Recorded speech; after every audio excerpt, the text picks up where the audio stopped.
Assalamualaikum warahmatullahi wabarakatuh. Waalaikumsalam.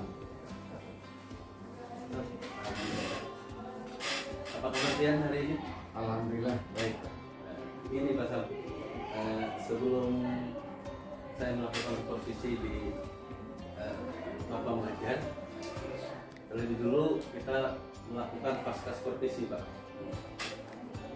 Hari ini hari Rabu tanggal 21 Agustus 2024, saya Abdul Mariansa selaku kepala sekolah melakukan supervisi terhadap Bapak Syamsuddin untuk pelajaran informatika.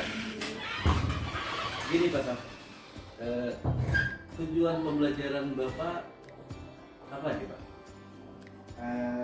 Kita tujuan pembelajaran kita ini untuk memperkenalkan di awal-awal ini tentang informatika, Ya. bagaimana anak-anak itu bisa berpikir berdasarkan komputerisasi. Artinya berpikir secara komputer.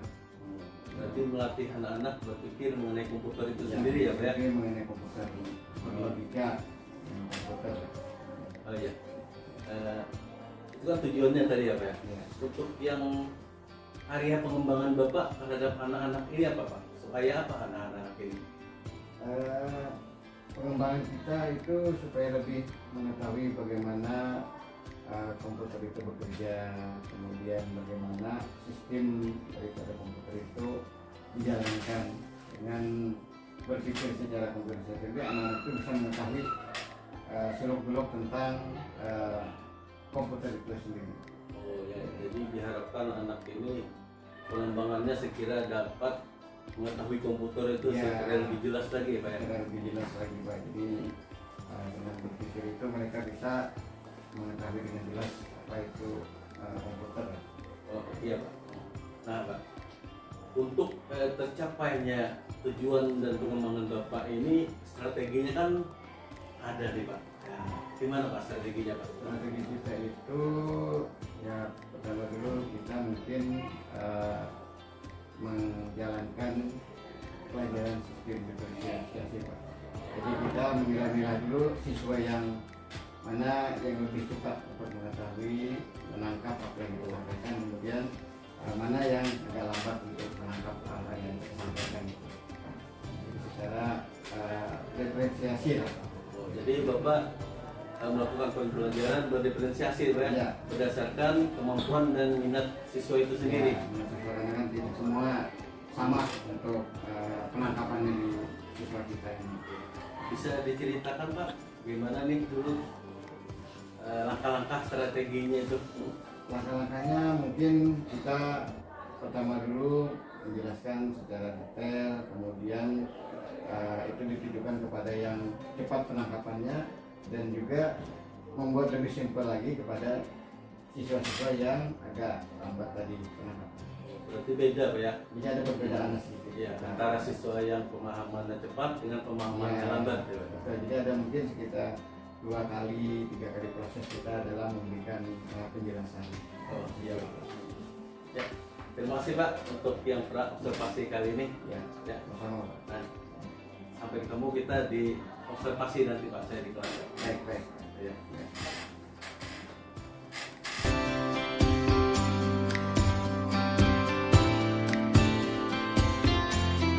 Assalamualaikum warahmatullahi wabarakatuh. Waalaikumsalam warahmatullahi wabarakatuh. Selamat duduk, anak. Selamat pagi, apa kabar semua? Baik. Alhamdulillah. Jadi kita bertemu lagi dengan Bapak mata pelajaran kita hari ini informatika. Nah, jadi sebelum kita memulai pelajaran, kita berdoa dulu menurut agama dan kepercayaan kita masing-masing. Bagi yang beragama Islam, doa ini kita bersama-sama membaca doa sebelum belajar. Nah, jadi ini Bapak, kita sama-sama membacanya. Jadi kita mulai dengan membaca Alhamdulillah sampai selesai. Oke? Nah ya, siap? Ini Bapak. A'udzu billahi minasy syaithanir rajim. Bismillahirrahmanirrahim. Raditu billahi rabban wa bil islami dina wa bil muhammadin nabiyya wa rasulah rabbi zidni ilma warzuqni fahma rabbana atina fid dunya hasanah wa fil akhirati hasanah wa qina adzabannar walhamdulillahi rabbil alamin. Ya. Jadi selanjutnya Bapak akan berabsen satu-satu dulu ya. Kira-kira hari ini banyak yang hadir. Sudah 3 hari kita libur. Oke. Nah, jadi Bapak mulai untuk absensinya. Yang pertama Ais Ananda.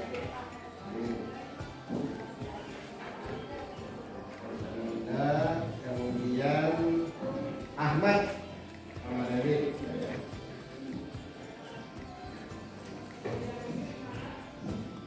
Astuti, Ayu Rusiani, Desya Maulida Putri adalah dua. Dina Kamelia, Farida, waktu dekat dia. Fatimah Ejahra, dua. Ilya, Mahpuja,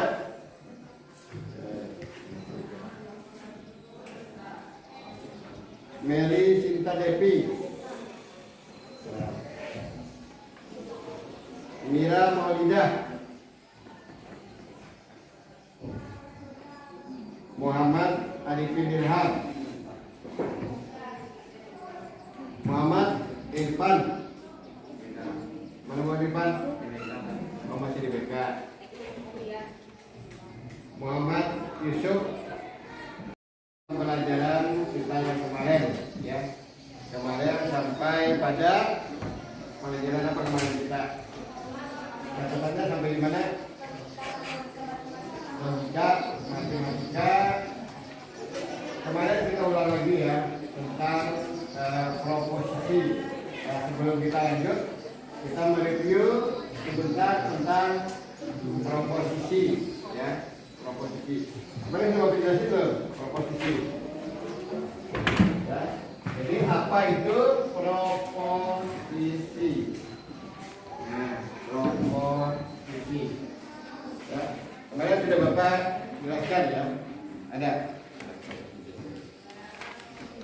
Nah, ya.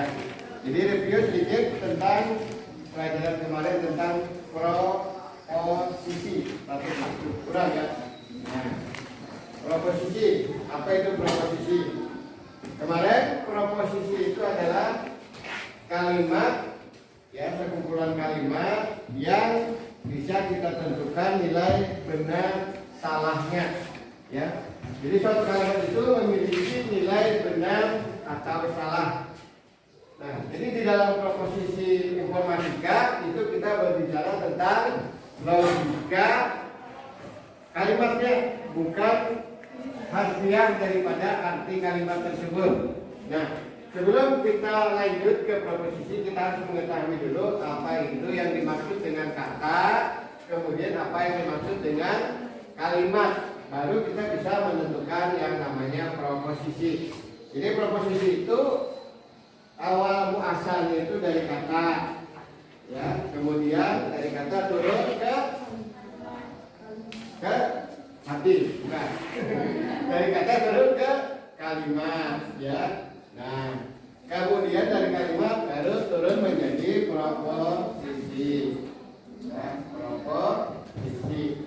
Nah, kata itu adalah apa kemarin? Ada yang tahu? Kumpulan dari beberapa huruf. Nah, ini kata itu adalah kumpulan beberapa huruf. Ya, A, B, C, D, E, F, G. Nah, itu adalah huruf ya. Jadi huruf-huruf itu digabungkan maka menjadi kata.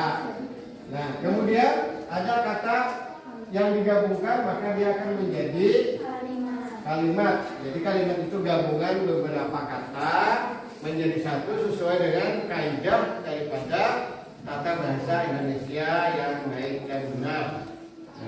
Nah, setelah menjadi kalimat, dia bisa dijadikan proposisi. Jadi proposisi itu adalah sekumpulan kalimat yang memiliki atau bisa kita tentukan arti benar dan salahnya. Ya, jadi proposisi ini adalah logika tentang kalimat.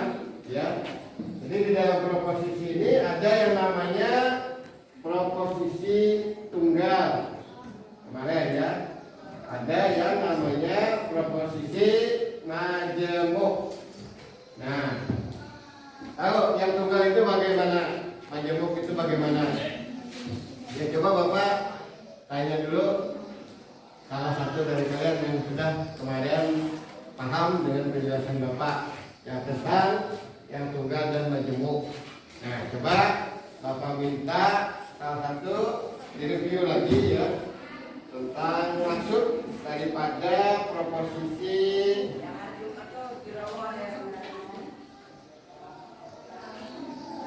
Reza Amelia. Mana Reza?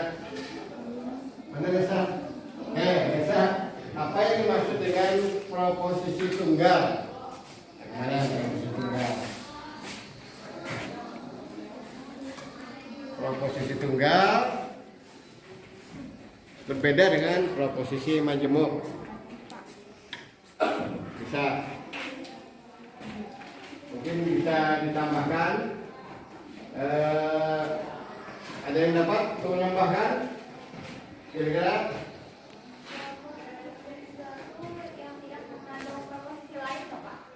Berapa?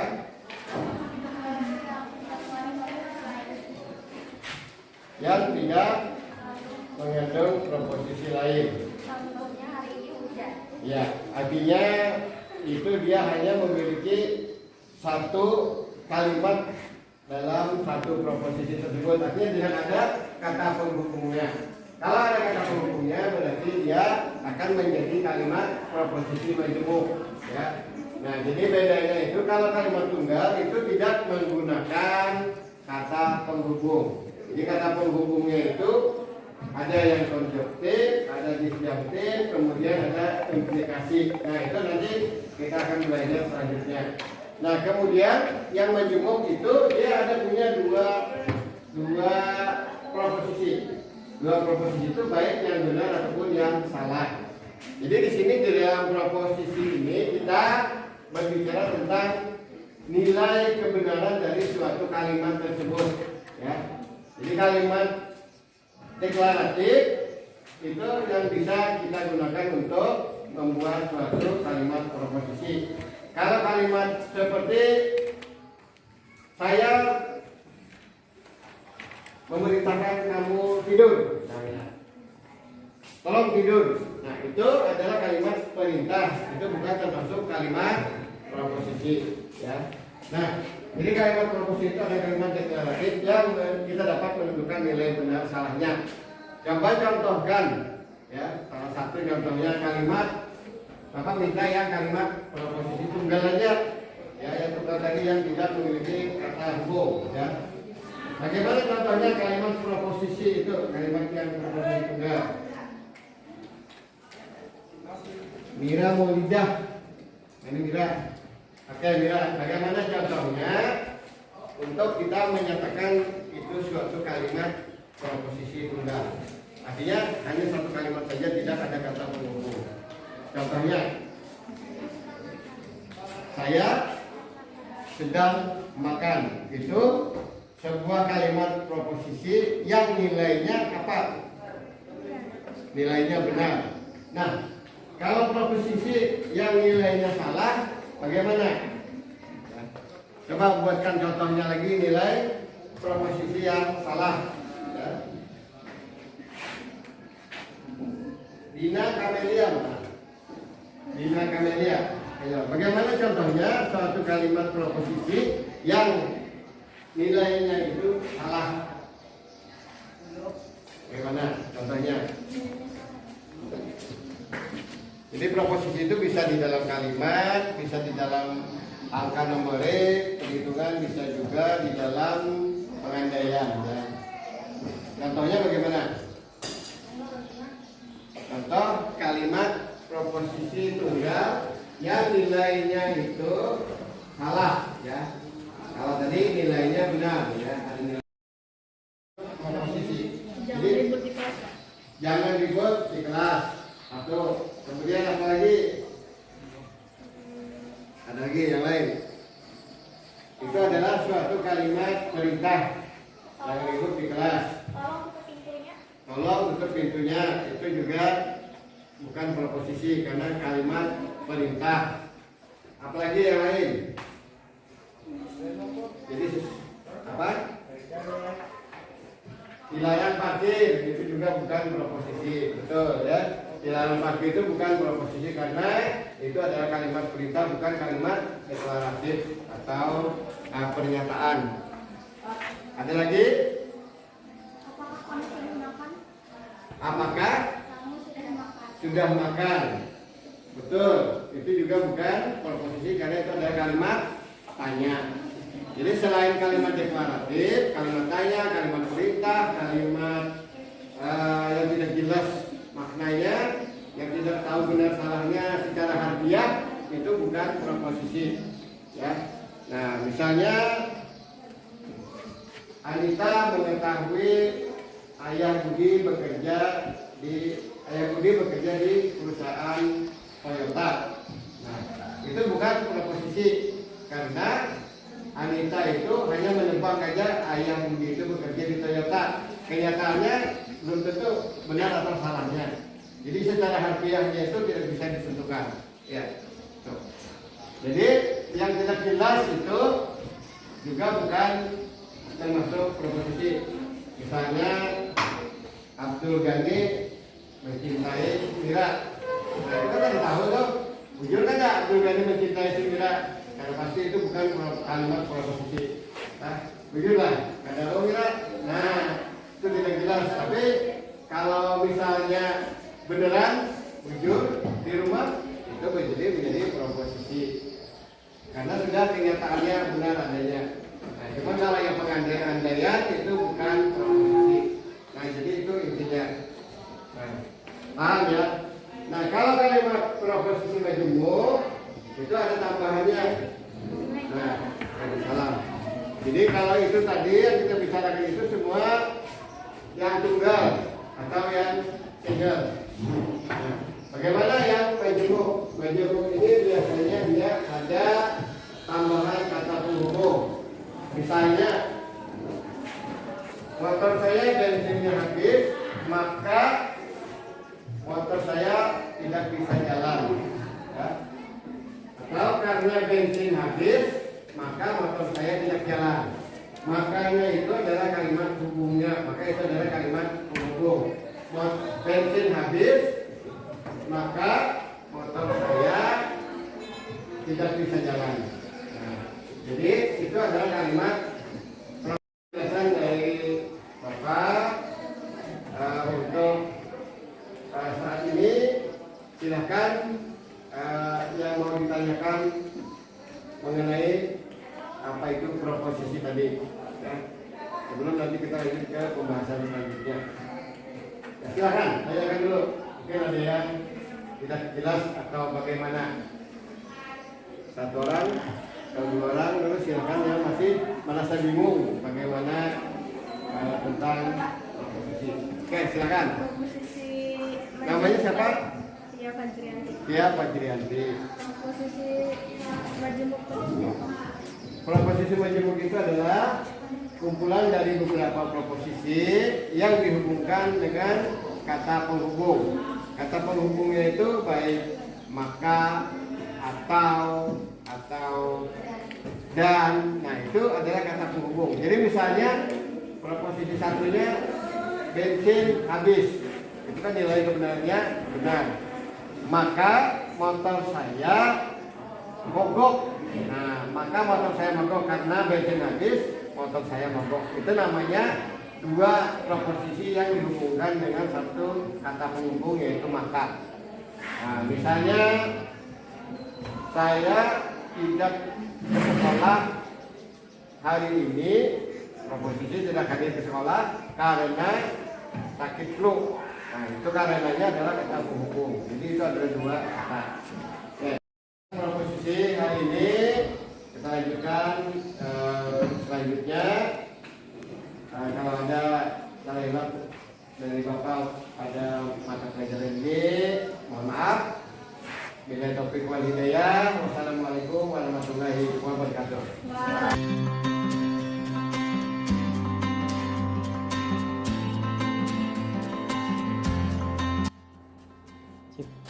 Assalamualaikum, selamat pagi Pak. Selamat pagi. Waalaikumsalam. Ya Pak, nih bagaimana perasaan Bapak setelah melakukan praktek pembelajaran di kelas tadi Pak? Alhamdulillah di pembelajaran yang telah saya lakukan tadi itu berjalan dengan lancar dan sangat lega Pak dan tenang. Saya telah menyelesaikan pelajaran yang sudah saya berikan tadi. Berarti sudah plong nih Pak. Alhamdulillah. Apa tujuan Bapak? Ya, jadi kita kesini ingin meminta arahan dari Bapak supaya pembelajaran saya ini bisa dapat lebih optimal kepada siswa tersebut. Berarti evaluasi tentang Ya, pembelajaran yang dilakukan tadi ya Pak? Betul Pak. Saya lihat pembelajaran Bapak tadi sudah lumayan baik Pak. Semuanya dapat berjalan dengan lancar gitu. Namun kira-kira ada kendala ya Pak dalam praktek pembelajaran tadi Pak? Ada beberapa kendala yang kita hadapi di dalam kelas itu Pak, terutama dalam salah siswa yang berdiferensiasi itu Pak. Jadi kadang-kadang ada yang pemahamannya cepat dan juga ada yang pemahamannya agak lambat Pak. Nah, jadi itu yang kita sedikit terkendala Pak. Berarti kemampuan siswanya yang berbeda ya Pak ya? Iya, kemampuan siswanya berbeda-beda. Ya, kemampuan siswa yang berbeda. Mungkin yang agak lambat bagaimana cara menanganinya, yang pemahamannya lebih bagaimana menanganinya Pak ya? Ya. Lebih ke situnya ya Pak? Betul, betul. Iya Pak. Nah, menurut Bapak untuk menangani ini bagaimana Pak? Menurut Bapak sendiri? Jadi menurut saya kita perlu melakukan asesmen lebih awal gitu untuk memetakan bagaimana kemampuan siswa yang penangkapan yang lebih cepat, kemudian yang lebih lambat. Jadi kita petakan dulu Pak sebelum kita memulai pembelajaran. Jadi kita tahu yang mana yang mesti kita berikan penjelasan yang lebih lengkap dan penyederhanaan yang mana gitu. Berarti dengan mengadakan asesmen awal dulu ya, Asesmen awal dulu kita. mengidentifikasi Iya. siswa mana yang kemampuannya kurang, mana yang sedang, mana yang lebih ya Pak ya. Iya betul Pak. Ya. Ini Pak strateginya untuk mengatasi ini gimana Pak? Strategi Bapak Pak? Jadi strategi kita tadi mungkin yang prioritasnya kita utamakan itu ya asesmen awal dulu kali Pak. Asesmen awalnya itu pemetaan bagaimana kita terhadap siswa tersebut, kemudian penyederhanaan penjelasan kita kepada siswa yang lambat penerimaannya tadi Pak, supaya yang lambat itu bisa menangkap apa yang kita jelaskan. Jadi yang standar prioritasnya yang asesmen awal tadi. Asesmen awal dulu kita utamakan itu Pak, penelitian dulu kita. Oh, iya. Sekarang ini Pak, kapan nih kira-kira Bapak merealisasikan yang asesmen awal tadi? Mungkin kita akan coba lakukan di pertemuan yang akan datang Pak. Jadi pertemuan akan datang itu kita coba untuk melakukan hal-hal tersebut, sehingga kita mendapatkan satu mapping atau asesmen awal tadi Pak, pemetaannya dulu yang kita coba untuk ketahui nanti. Siapa saja Pak menurut Bapak yang ingin Bapak libatkan dalam hal ini? Jadi mungkin untuk masalah ini kita perlu bantuan dari wali kelas, kemudian guru mapel yang sejenis dengan mapel kita Pak, seperti matematika, sehingga mereka bisa sedikit memberikan gambaran perbedaan matematika dan mata pelajaran mereka gitu. berarti kolaborasi dengan teman sejawat Ya, ya. dengan teman sejawat. Iya. Iya. Baik Pak, setelah secara panjang lebar kita pembicaraan kita tadi, nah apa nih manfaatnya buat Bapak pembicaraan kita ini? Eh, dengan pembicaraan ini mungkin alhamdulillah manfaat yang saya dapatkan itu ya kita bisa lebih memetakan tentang kemampuan siswa kita Pak di kelas. Jadi lebih mudah bagi saya untuk memberikan penjelasan yang terstruktur kepada siswa-siswa di dalam kelas tersebut Pak. Jadi kita bisa nanti membedakan dengan siswa yang lebih cepat dengan yang lambat sehingga mereka sama rata akan mendapatkan penjelasan dari saya. Ya, bagus sekali Pak. Oke. Sukses buat Bapak. Ya, terima kasih Pak.